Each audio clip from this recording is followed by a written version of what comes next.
শফিক ভাই ফাটাই দেছেন কিন্তু ওরে আল্লাহ পিলানটা কি করিছে দেখিস এই কালের কণ্ঠ তারপর আরো কতগুলো নিউজ পেপার আছে না বাংলাদেশ প্রতিদিন যে একটা নিবন্ধন ছাপাইছে আমার কিন্তু ভারী সত্যি মনে হচ্ছে কারণ বেশ কয়েকটা নিউজ করতে গিয়ে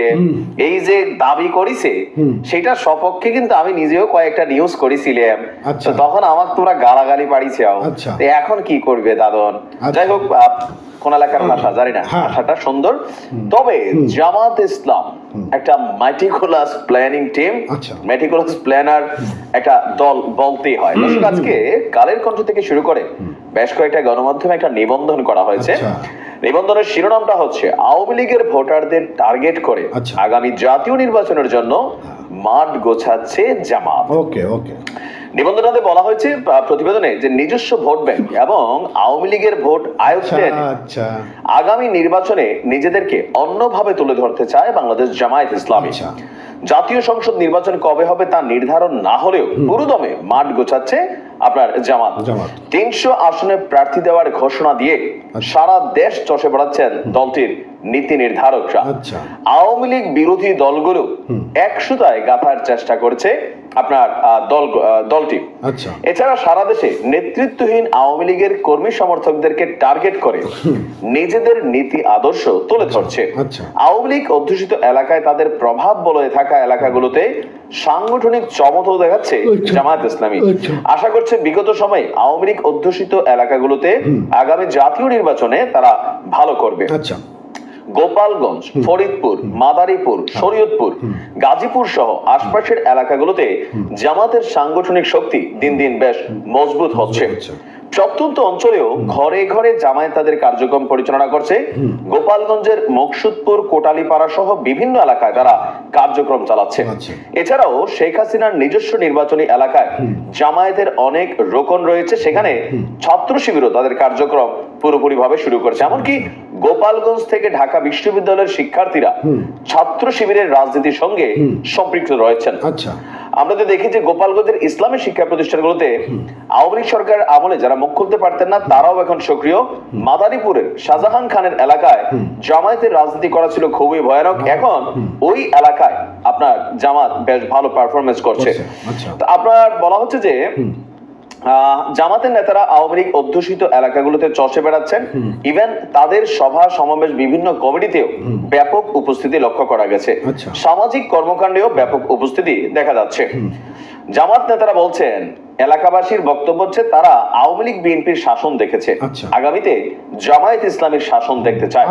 এইসব এলাকায় দলের কেন্দ্রীয় নেতারা উপস্থিত থেকে আপনার আওয়ামী লীগ সরকারের বিভিন্ন বক্তব্য দিচ্ছেন এর পাশাপাশি আমি যতটুকু বুঝি আর কি আমি আমার বেশ কয়েকটা নিউজে বলেছি যে আগে আওয়ামী লীগ করতো এখন জামাতের কমিটিতে জায়গা পাচ্ছে বেশ কিছু এরিয়া 7 জন এরকম পাওয়া গেছে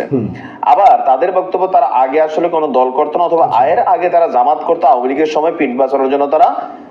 আওয়ামী লীগ করতে পারে তারা প্রকৃতপক্ষে জামাতের নেতা কর্মী আবার বিভিন্ন জায়গায় আমরা দেখেছি জামাত এবং ছাত্রলীগ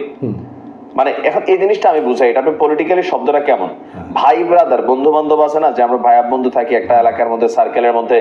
তো